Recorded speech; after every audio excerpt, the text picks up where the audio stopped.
ဂျပန်နိုင်ငံအီချီကာဝါမြို့တရိတ်ဆန်ယုံကမိခင်စွန့်ပစ်ခြင်းကိုခံရတဲ့မြောက်ပေါက်စာလေးတစ်ကောင်ရဲ့အဖြစ်အပျက်ကိုမြင်ရတာကျွန်တော်တို့ရင်ထဲမှာစိတ်မကောင်းဖြစ်ရတယ်။ဂယုဏတက်ရတယ်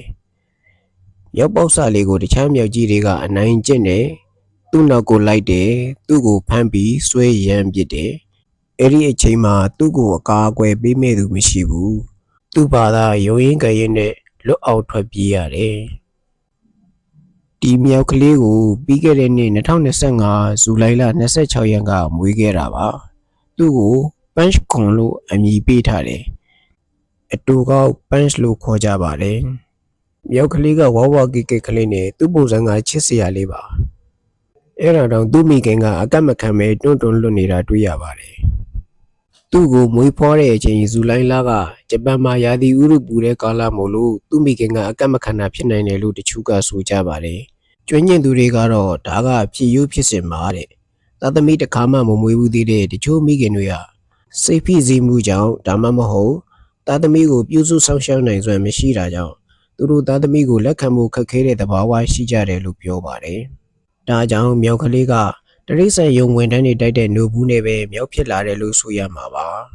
ပြီးတော့သူတို့ကပတ်အရန်လိုချင်တောင်းတနေတဲ့မိခင်နေရာကိုအစားထိုးဖို့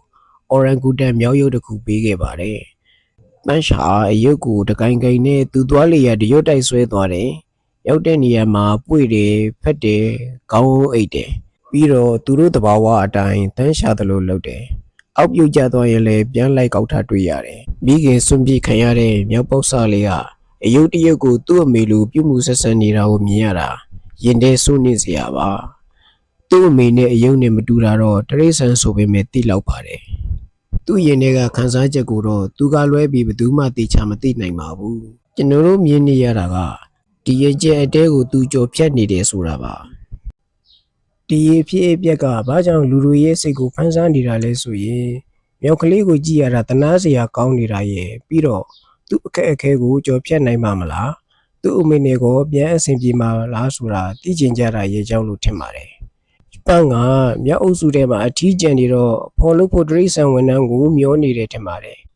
အဲ့ဒီလူတွေအလားကိုတကားပေါက်ကနေချောင်းကြည့်တယ်တကားကိုဖွင့်မှုကြိုးစားတယ်သူ့ကိုအစာကျွေးဖို့ဝင်လာတဲ့အခါအဲ့ဒီလူကိုပြေးဖက်ပြီးတွဲကပ်နေတာတကယ်တနာစရာလေးပါဝမ်းသာစရာကောင်းတာကဇန်နဝါရီလလယ်ပိုင်းလောက်မှာသူနဲ့တချို့မြောက်တွေနဲ့ရောရောနှောနှောနေလာတာတွေ့လာရပါပြီအဲ့ဒီဗီဒီယိုတွေက AI မဟုတ်ဘူးဆိုတာသိရလို့တကယ်ဝမ်းသာစရာပါဒီအဖြစ်အပျက်ကိုကြည့်မှမိဘရဲ့ပြုစုဆောင်ရှောက်ခြင်းကင်းမဲ့တဲ့ဘဝကိုနည်းနည်းခံစားမိတယ်။မိဘမြတ်တာကိုလည်းအရင်ကတည်းကပို့ပြီးတန်ဖိုးထမ်းပြီးတယ်။ဒါတွေကမြောက်ကလေးပန်းရှည်ကျေးဇူးလို့ပြောရင်မမှားပါဘူး။နှစ်ချုံအနေနဲ့ပြောချင်တာကကျွန်တော်တို့စိတ်ဓာတ်တွေတန်မာလာအောင်ပန်းကအင်အားတစ်ခုပေးလိုက်တယ်လို့ပဲဆိုတာပြောကြရင်ကျွန်တော်တင်ဆက်မှုကိုဒီနေရာမှာရန်နာလိုက်ပါတယ်။ကြည့်ရှုသူတွေလည်းကျွန်တော်လိုခံစားရမယ်လို့မျှော်လင့်ပါတယ်။